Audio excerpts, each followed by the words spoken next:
नमस्कार दोस्तों, आप सभी को निश्चित रूप से अभी वर्तमान में जो पीएससी का ये समय चल रहा है हमारे मध्य प्रदेश की, उसके लिए आप सब लोग बहुत अच्छी तैयारी कर रहे होंगे। और मुझे उम्मीद है और आशा भी है कि आप लोग जो तैयारी कर रहे हैं उसमें बहुत सारे टॉपिक्स जो हैं हमें उसमें कवर करना पड़ रहे होंगे। तो इसी एक नए टॉपिक के साथ आज हम एक नया टॉपिक पढ़ते हैं जो कि हमारी पीएससी के लिए यूजफुल हो सकता है।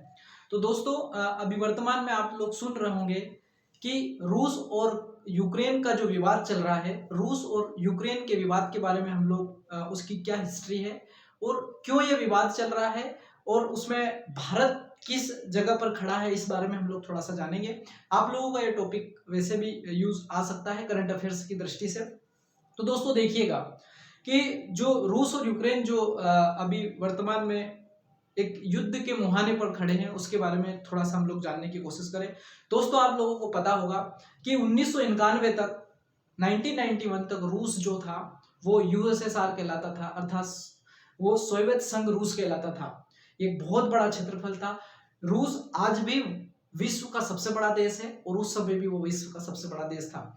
दोस्तों, यहाँ पर बात यह है कि 1991 में जब रूस की आर्थिक स्थिति थोड़ी सी गड़बड़ाई तो उसके कई क्षेत्र जो है रूस से अलग हो गए और लगभग रूस जो था वो 11 देशों में बंट गया। तो रूस 1991 में 11 देशों में बंटने के बाद वो उस रूस फिर भी आज भी विश्व का सबसे बड़ा देश है। दोस्तों, बात हम लोग यहाँ पर करते हैं कि रूस जब 11 देशों में बटा तो उसमें से एक उसका क्षेत्र था यूक्रेन, और यूक्रेन जो था वो यूरोप का दूसरा सबसे बड़ा देश है। दोस्तों, यूरोप का दूसरा सबसे बड़ा देश है यूक्रेन। इसकी सामान्य जानकारी के बारे में अगर हम देखें तो यूक्रेन जो है वो यूरोप का दूसरा सबसे बड़ा देश है अभी वर्तमान में, रूस के बाद। दूसरा, अगर हम देखें कि इसका जो क्षेत्रफल है लगभग मध्य प्रदेश और राजस्थान का जो क्षेत्रफल है उसके बराबर लगभग है। 6 लाख से ज्यादा इसका क्षेत्रफल है। इसकी जनसंख्या की अगर हम बात करें तो 4.25 करोड़ जनसंख्या अभी यूक्रेन की है। दोस्तों, विवाद यह है यहाँ पर कि जैसे ही यूक्रेन 1991 में रूस से अलग हुआ था तो आपने देखा होगा कि जब कोई देश स्वतंत्र हो जाता है तो वो अपनी जो स्वतंत्रता की जो दादागिरी है वो दिखाना शुरू कर देता। यूक्रेन जो था उसने रूस के साथ इसी प्रकार से मतलब इसी स्थिति का रूस के साथ ऐसा शुरू किया उसने, खिलवाड़ टाइप का। ये कह सकते हैं कि यूक्रेन ने अपने आप को अमेरिका समर्थित और यूरोप की जो कंट्री है अन्य उसके समर्थन में अपने आप को ले जाने की कोशिश की। तो दोस्तों, यहां से रूस जो था, चूंकि वो वैसे भी अमेरिका के खिलाफ था, तो यूक्रेन जो था वो एक नाटो है जो सैनिक संगठन है। आपने देखा होगा NATO, North Atlantic Treaty Organization, जिसकी स्थापना 1949 में हुई थी। जब 1949 में इसकी स्थापना हुई थी तो नाटो की स्थापना रूस के अगेंस्ट अमेरिका के समर्थित देशों ने की थी। तो जब यूक्रेन रूस से अलग हुआ तो दोस्तों यहां पर यूक्रेन ने वही हरकत की जो कि वो नाटो के सदस्य देशों में शामिल होना चाहता था।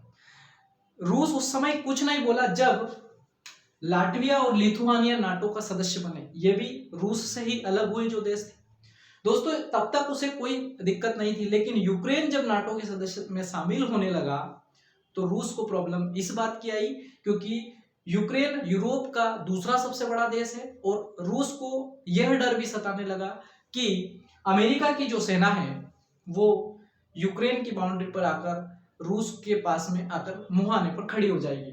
तो इसी बात को लेकर रूस खिन्न है यूक्रेन से, और इसीलिए उसने देखा कि रूस का जो उत्तरी भाग है उस पर आकर उसने अभी वर्तमान में अपनी सेना लगभग 3 लाख सैनिक उसने उस यूक्रेन की बाउंड्री पर खड़े कर दिए हैं।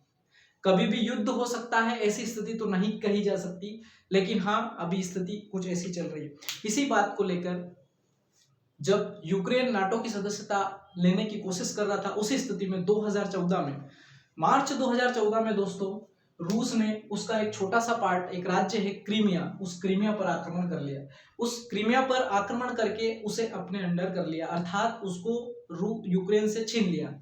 तो जब क्रीमिया पर अधिकार किया रूस ने तो कई यूरोपियन कंट्रीज और अमेरिका ने रूस पर प्रतिबंध लगा दिया।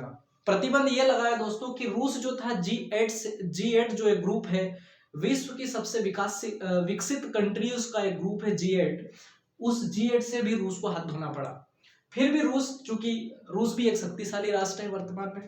दोस्तों, यहाँ पर समझने वाली बात यह है कि 2014 में क्रीमिया पर अधिकार करने के बाद यूरोप की कई कंट्रीज और अमेरिका ने रूस पर कई प्रतिबंध लगा दिए थे और G8 जैसे ग्रुप से उसे बाहर भी कर दिया गया। आज G8 जो ग्रुप हुआ करता था वो G7 है। अभी वर्तमान में रूस के जो राष्ट्रपति है वो व्लादिमीर पुतिन है और यूक्रेन के जो राष्ट्रपति वो जेलेंस्की है। इन दोनों जेलेंस्की जो एक अभिनेता एक यूं कह सकते हैं हम लोग बहुत शक्तिशाली राजनेता के साथ साथ वो पूर्व में एक यूक्रेन की सेना में सेना के रूप में भी पदस्थ रहे हैं और वो चाहते हैं कि उनके देश में शांति स्थापित हो। और इसी बात को लेकर वो जब उन रूस की जो यूक्रेन की जो पब्लिक है वो उनसे खिलाफ है।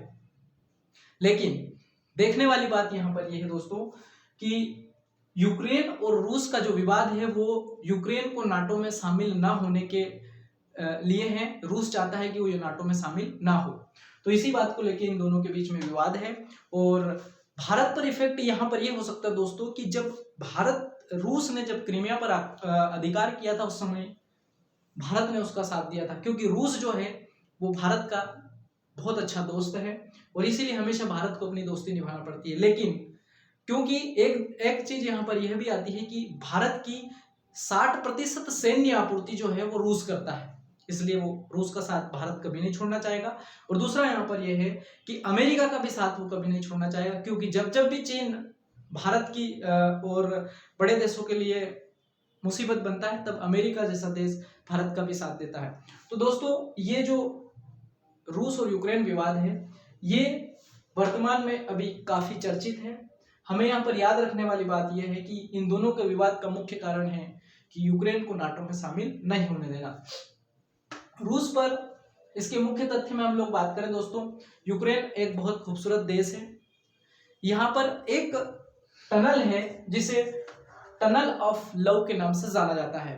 दोस्तों आप लोग देखते होंगे टनल अर्थात एक रेलवे की लाइन है। यहाँ पर 6.4 किलोमीटर की ये एक लाइन है और यह हरित वादियों में से होकर ये निकलती है। कहा जाता है कि ये जो टनल ऑफ लव है यहाँ पर एक रोमांटिक माहौल है, मतलब स्थल है, इसलिए कई जो नए जोड़े होते हैं वो हनीमून का प्लान करते हैं दोस्तों यहाँ पर। तो इसलिए इसे कहा जाता है कि इस टनल ऑफ लव के कारण जो यूक्रेन है वो दुनिया भर में बहुत अच्छी ख्याति प्राप्त है इसे। तो रूस और यूक्रेन के विवाद में दोस्तों देखना, अगर यहाँ से कभी कोई सा क्वेश्चन आए तो आप जरूर ध्यान रखें और आ भी सकता है कि इसका मुख्य विवाद क्या है और भारत इस किस स्थिति में खड़ा हुआ। तो मेन विवाद अगर इसका मुख्य तथ्य अगर हम देखें तो वो ये है कि रूस जो है वो यूक्रेन को नाटो में शामिल नहीं होने देना चाहता, जबकि यूक्रेन को अमेरिका और यूरोपियन कंट्रीज जो है वो नाटो में शामिल करना चाहती है। तो दोस्तों ये था रूस यूक्रेन का एक छोटा सा वीडियो के रूप में विवाद। निश्चित रूप से आप लोगों को ये वीडियो बहुत अच्छा लगा होगा। इसी प्रकार से आप इस YouTube चैनल को देखते रहिए। जय हिंद, जय भारत।